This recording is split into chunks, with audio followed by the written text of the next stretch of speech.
Hi my YouTube friends, this video is about a Buddhist text called the Eightfold Path.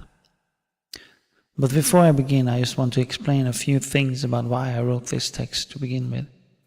The Eightfold Path is an essential part of Buddhist teachings, so I wanted to try to understand what it all really meant.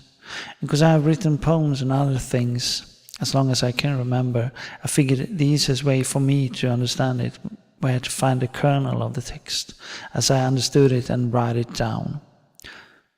So this video is based on a reworked version of that text. So let's begin. The Eightfold Path. What is that? A road with 8 crossroads that you have no idea where they are going or what. Not really. We could say that it is a description or a map that we can follow if we want to achieve enlightenment or nirvana. But this is not a path we follow from A to B and so on. Many of the steps we take at the same time and in different order, depending on what we need in our own lives at the moment. In Buddhism there are a number of different schools, but in every one the Eightfold Path is important. So if you want to know what Buddhism is all about, the text is a good way to begin. The Eightfold Path consists of 8 parts that we all can figure out. I will begin by just telling them one by one, and after that I will try to explain what they mean. So here they are. 1. Skillful vision. Number 2. Skillful sense. Number 3. Skillful speech. Number 4. Skillful action. Number 5. Skillful providing. Number 6. Skillful effort. Number 7. Skillful awareness. And number 8. Skillful samadhi. And let's begin to explain. Number 1. Skillful vision. At this point the journey begins. As we all know, we have to know where we want to go before we can start a journey. And that is exactly what skillful vision is all about. It takes out the course and let us all know what Buddha thought was the cause of the suffering we all feel. Skillful vision is to know that to be a person is to suffer, and that our selfishness is the cause of the suffering, and that we have to try to get rid of it in order to reduce the suffering. Skillful sense. Skillful sense is to try to anchor in our hearts what we know in the brain if we understand what skillful vision means. What is this? It's actually very simple in theory. It means that now when we understand that suffering is caused by selfishness, we have to reduce the selfishness to get rid of the eagerness that leads to unskillful actions. And instead we have to cultivate compassion and generosity. The idea here is that it is not enough to understand with the brain, we must also understand with the heart, so that we don't have to think before we do the right thing. Instead it will come naturally. Because just because we know how to do it, it does not mean that we do it. Or in other words, we cannot force ourselves to be compassionate and loving if we don't feel it in our hearts. Skillful speech. Do we have to be an equilibrist in the language we speak and word artist to be a Buddhist? No, absolutely not, even though it can be fun in the right context. What skillful speech means is that we speak the truth and do it with affection. And that we really notice the man or woman we talk to, and not just rambling truth in the wild despair. And the part that I personally think is the most important is that our speech should be helpful to the one we speak to. Because if we just inform people around us that they are doing wrong, but not care about helping them to change their ways, it does not matter how much truth we tell them. Last but not least, skillful speech also means that we always should try to reach some kind of understanding and harmony. But this does not mean that everyone must think alike, only that we have to try to understand what the person we talk to think or claim to know, and respect the person even if we don't agree. Then we proceed on our journey to station number 4, skillful action. Skillful action is rather simple to understand. It means that everything we do, we shall do with love and compassion. In this part of the Eightfold Path, we could make several lists on what we should and should not do. And it has been done several times in Buddhist texts. Buddhists seem to love lists, but because this aims to be a simple and not too long description, I will just mention a few just to present a feel on what it all is about. So I will do as usual, I will present a small list and explain after that. Don't harm living beings, don't take the non-given, don't sexually exploit, don't use false speech, don't use drinks or drugs that clouds your mind.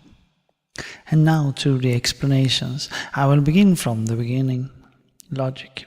And every explanation will be followed by an opposite claim.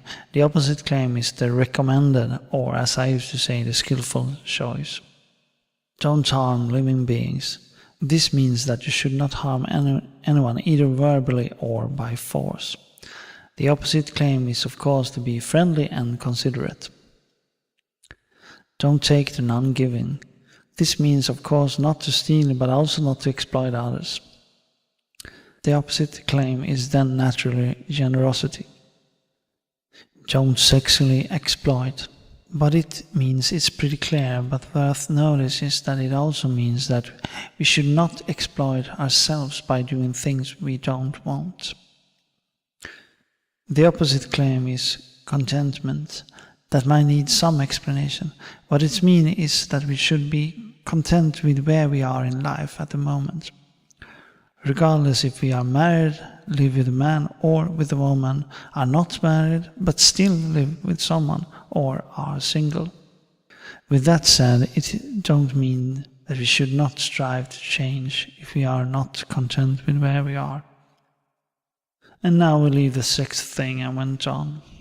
Don't use false speech. I know that we have already talked about this in skillful speech, but the interesting thing here is that it is mentioned several times in the Eightfold Path. And that is just because in Buddhism it is really important how we speak. Because in some way how we speak reflects how compassionate and loving we are. Because if we care, we don't speak bad to people, we speak to them because we want to help them. Not because we want to hurt or just feed our egos. Don't use drinks or drugs that clouds our minds. There is different opinions on what this means. Some say that it means that we can't use drugs and alcohol at all. Others say that it is okay, but with moderation, just as long as it don't clouds our minds. But even if there are different opinions here, the opposite claim is, of course, to have a clear mind. So it is likely that not to use drugs and alcohol is preferable. Because if we are honest with ourselves, it is not that easy to know how much, for example, we can drink without clouding our mind. But in this subject we can probably do whole videos, but I will stop here. Instead I will go to the fifth part of the list. Number 5, skillful providing. Skillful providing. We spend a big part of our lives at work, so it makes sense that we choose something that does not harm others and something that promotes our own and others' development to a more skilled being. That is exactly what skillful providing is about. Generally, we can say that if you produce atomic bombs, you should look for a new job. And that a job in, for example, healthcare is a better choice. With all that said, I have to make something clear. Buddhism in general don't say what you should or should not do, like in a law or something. Another thing is that Buddhists often use the term skillful or unskillful instead of right or wrong. A skillful action is something we do with love, compassion and understanding and knowledge. An unskillful action is something we do because of hatred, selfishness and ignorance. So to say that something is right or wrong is misleading, because it is not the action itself that makes it skillful or not. It is why we do what we do that makes it what it is. And Buddhism, as I see it, wants us to think for ourselves and analyze if it is right for us and if it makes us more skillful and compassionate. If it don't, Buddhism is not the right path to follow. Now that I have clarified that, let's go to the next path of the path. This part of the Eightfold Path is more about how to mentally grow as a Buddhist. and are more about things we work on while we meditate, while the first part is more about how we should live. So let's follow the path to number 6, skillful effort. Now we hopefully have learned compassion and love and anchored it in the brain and in the heart. But then we must ensure that it stays there and develop. And that is what skillful effort is about. It is customary to talk about 4 efforts. The first effort is where we attempt to learn how to prevent new unskillful thoughts and states of mind to be able to occur.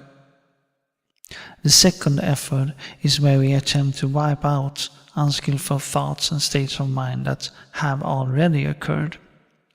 The third effort is where we attempt to develop new skillful thoughts and states of mind. The fourth effort is where we attempt to retain skillful thoughts and state of minds that has already been achieved. In other words, the fourth effort is about how to maintain the higher awareness. And now, finally, skillful awareness. This part of the road means that we learn to be aware of everything around us, right here and now as they really are. Skillful awareness is also about being aware of people around us to really see them. Finally, it is about being aware of ourselves and what we really feel and think.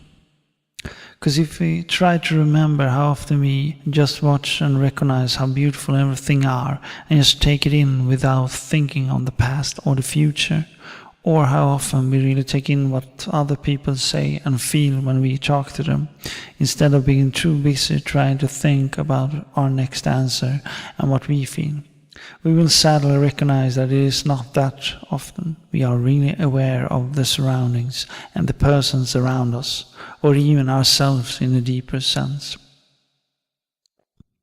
Skillful awareness is to be aware of all that all the time, not just having a glimpse of it. And then we finally have arrived to the end station. Number 8, skillful samadhi. But what have we reached? Enlightenment, nirvana, peace of mind, or just a peaceful state? The problem with explaining this point in the Eightfold Path is that it is everything that I have mentioned and more.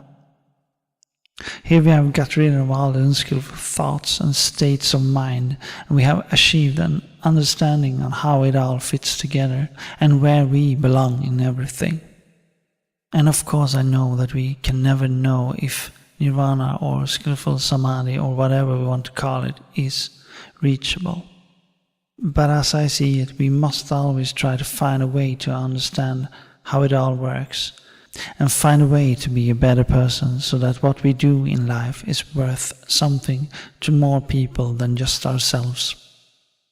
Because if we don't, life is just a line of days that means nothing, and we are just a state of nothingness that walks around until our time here is no more.